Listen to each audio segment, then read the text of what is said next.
Salve, salve! Você está no canal Flamengo Emoção.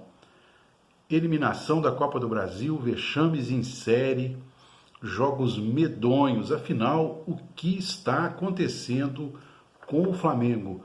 Vem comigo aqui neste vídeo, vamos conversar sobre esse time rubro-negro incompetente, fraco em campo e sem qualquer tipo de comando. Você está no canal Flamengo Emoção. Eu sou Giovanni Bahia, jornalista, sou flamenguista. Convido você aqui a conhecer os conteúdos do nosso canal, se inscrever aqui também no canal, ativar o sininho de notificações, porque dessa forma você vai estar sempre recebendo as atualizações de vídeos aqui do canal e deixar o seu like caso goste do vídeo e dos conteúdos que você aqui assistir. Seja sempre bem-vindo aqui. Bom, o que já era esperado diante das fraquíssimas exibições do Flamengo aconteceu. O time rubro-negro foi eliminado da Copa do Brasil pelo São Paulo. O Flamengo, na verdade, virou um freguês do São Paulo, né? 3 jogos neste ano, 3 derrotas, placar agregado de 9-2. Uma vergonha absoluta e total. Tá certo até que o Flamengo jogou bem na primeira partida do mata-mata lá no Maracanã. O resultado justo era até a vitória do Flamengo naquele jogo, mas aquela jogada bizarra do goleiro Hugo deu a vitória ao São Paulo e impôs mais responsabilidade e mais pressão ao jogo da volta no Morumbi. No entanto, independente disso, o conjunto recente de resultados e jogos medonhos que o Flamengo vem fazendo, já sinalizava que não se podia esperar algo diferente de uma eliminação precoce na Copa do Brasil.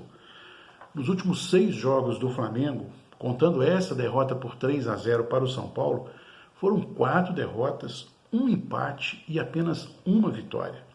6 gols marcados e 16 gols sofridos. Com detalhe, dessas 6 partidas a qual me referi neste levantamento, 3 ainda foram sob o comando de Domenech Torrent e 3 já sob o novo comando de Rogério Ceni.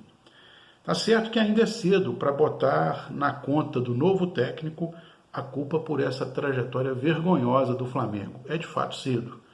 Domenech destruiu o futebol do Flamengo e aqui nesse canal, quem o acompanha desde o início do Brasileirão, já via e já percebia que isso era falado aqui neste canal e reproduzido inclusive por alguns dos nossos comentaristas dos nossos vídeos.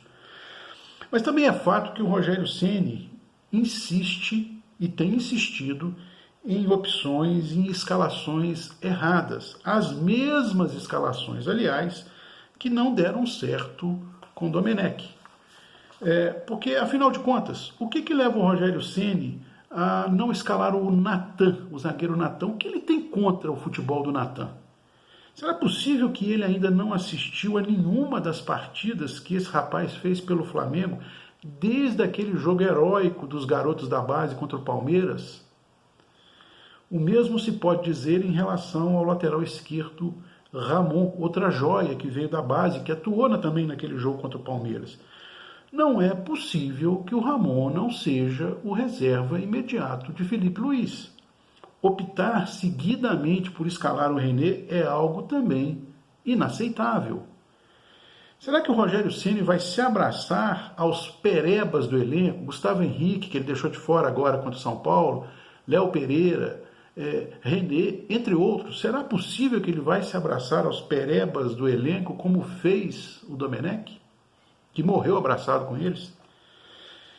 Que o Flamengo atual não é o mesmo Flamengo de 2019, isso nós estamos carecas de saber, temos visto desde a volta do futebol após a quarentena. Isso não é novidade para nós. Foram apenas lapsos de um Flamengo vibrante que nós vimos desde a volta da quarentena.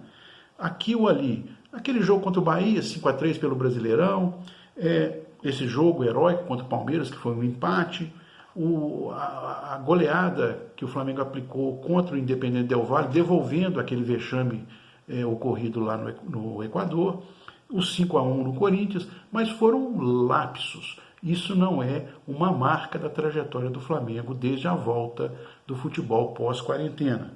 No geral mesmo, o que existe é um Flamengo apático, desorganizado, frágil, previsível e muito, muito incompetente.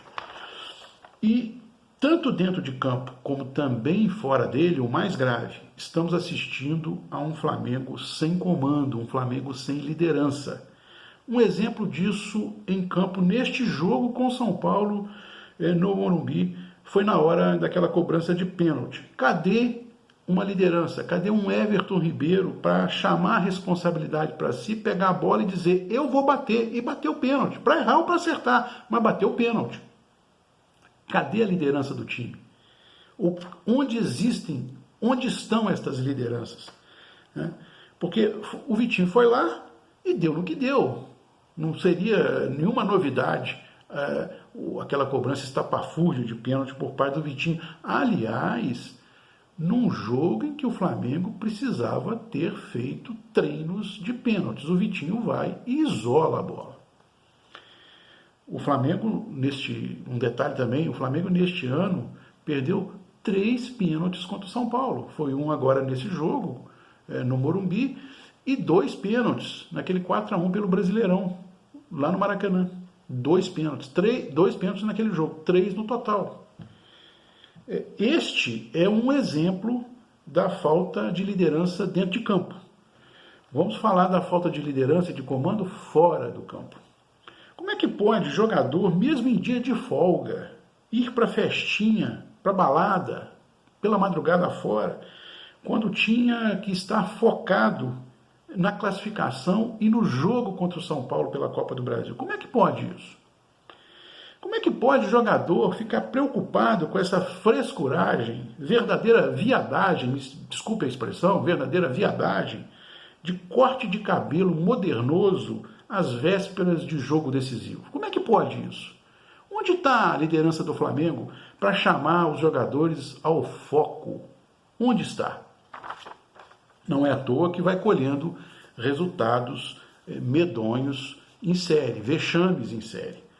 Desculpe aqui pela linguagem, desculpe, já usei aqui uma agora há pouco, mas a verdade é que está faltando gente do saco roxo dentro do Flamengo, dentro de campo e fora de campo, na gestão do clube, na gestão do futebol, dos departamentos que assessoram o futebol, na cobrança dos jogadores, na imposição de condutas. São bem pagos para isso. Outro exemplo, o que é que afinal está acontecendo com o departamento médico do Flamengo? O que está acontecendo? Esse departamento que no ano passado recuperava jogadores em tempo recorde, agora funciona a passos de tartaruga. Rodrigo Caio está aí, um exemplo. Voltou lá da primeira convocação da seleção para as eliminatórias e até hoje não se apresentou para jogar. Voltou contundido e até hoje não se apresentou para jogar. Cadê aquele departamento médico que recuperava jogadores de forma veloz? O Arrascaeta, um exemplo, lá na Libertadores contra o Grêmio, por exemplo, no ano passado. Enfim, o Flamengo trocou o técnico e isso era necessário. Poderia até ter trocado há mais tempo, aliás, e quem assiste aqui ao canal também sabia que nós estávamos já pregando a demissão do técnico Domenech há mais tempo. Ela poderia ter ocorrido antes, seria melhor para o Flamengo se ela tivesse ocorrido antes, mas ainda ocorreu em tempo, foi o último momento. Se deixasse para demitir depois já não adiantava mais, a temporada já estava perdida. Mas o problema do Flamengo não é apenas esse, não é apenas a questão do técnico. Lá em fevereiro deste ano, após uma vitória apertada contra o Resende pelo Campeonato Carioca, o então técnico Jorge Jesus disse: o adversário mais difícil do Flamengo neste ano é o próprio Flamengo. Jorge Jesus disse isso numa entrevista pós-jogo contra o Resende. E, de fato, é isso que está ocorrendo. Por erros, por omissões, indolência, inexistência de cobrança e exigência de condutas por parte da comissão técnica e dos jogadores.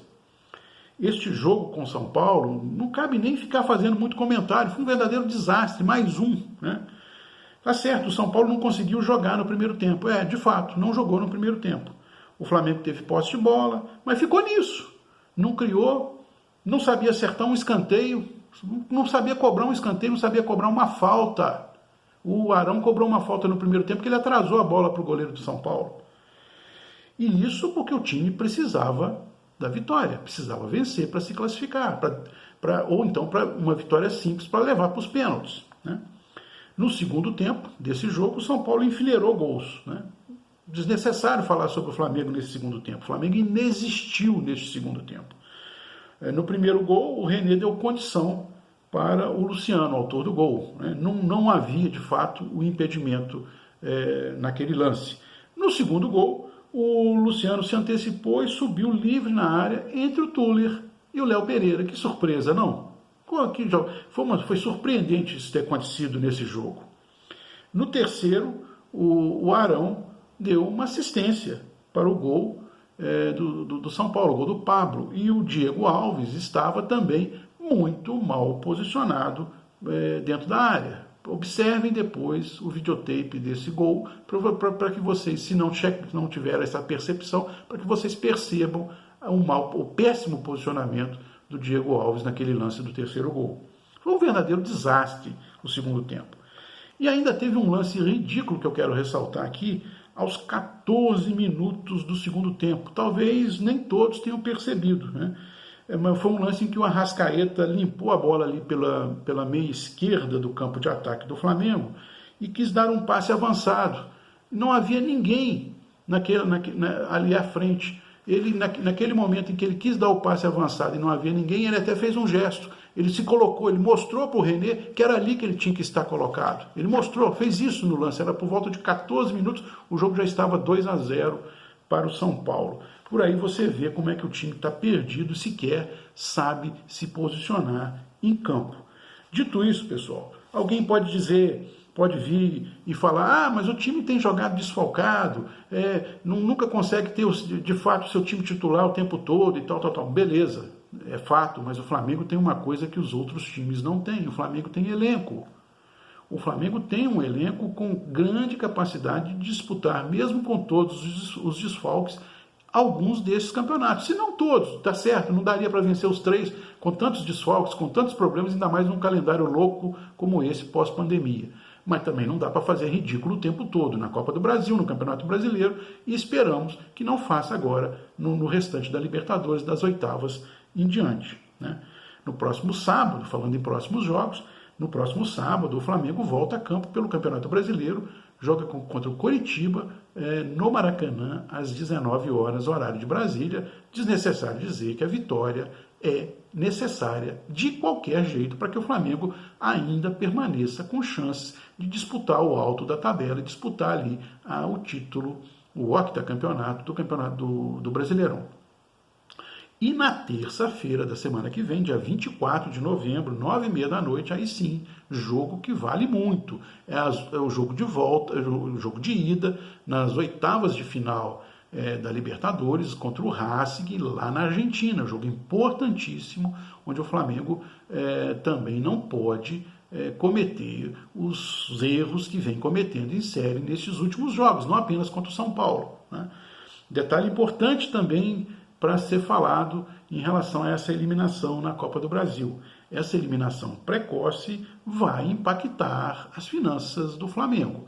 O time que for campeão da Copa do Brasil, e portanto terá cumprido todas as fases desde que passou a participar da Copa, esse time vai embolsar uma premiação total de 73 milhões de reais. O Flamengo, ao ser eliminado precocemente, perde parte das premiações. Neste jogo com o São Paulo, deixou já de ganhar 7 milhões se classificasse para a próxima etapa da Copa do Brasil. Mas, deixando de conquistar a Copa do Brasil, deixa também de ter uma premiação total de 73 milhões de reais, valor este que faz uma imensa falta a um caixa de qualquer clube, ainda mais o Flamengo, neste período de pandemia, onde os clubes estão abrindo mão de diversas receitas, entre as quais as receitas de público nos estádios.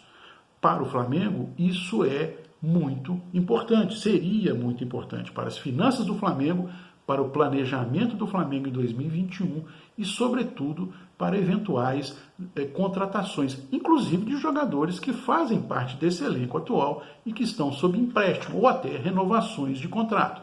Isso tudo faz diferença e pesa nas finanças e no planejamento do clube, não para esse restante da temporada, mas para 2021. Tem impacto, né?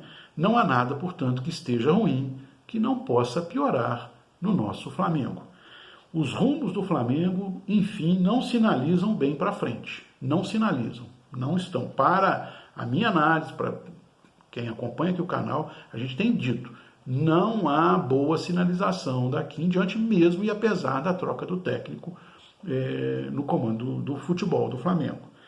Para esse resto do Brasileirão e para a Libertadores, ainda que o time venha a passar pelo Racing nas oitavas de final, o que nos resta é ter fé. O que nos resta é contar com a ajuda e com as bênçãos de São Judas Tadeu.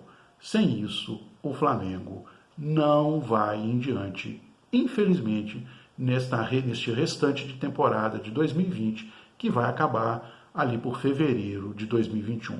Vamos rezar, vamos orar, vamos implorar as bênçãos de São Judas Tadeu. O Flamengo está, de fato, precisando. Para você que chegou até aqui, o nosso muito obrigado por assistir aqui e acompanhar o canal. Se gostou, deixa o seu like, faça o seu comentário, deixa aqui o seu comentário, vamos discutir, interagir também aqui no campo de comentários do vídeo. Esteja sempre conosco, faça a sua inscrição, né, e prestigie sempre o canal. É sempre um prazer poder estar aqui discutindo um pouco sobre o Flamengo, batendo uma bolinha de forma crítica, se necessário, como foi hoje, diante de tudo que está acontecendo com o futebol do mais querido do Brasil. Muito obrigado, até a próxima. Valeu. Vestir o rubro-negro não tem para ninguém.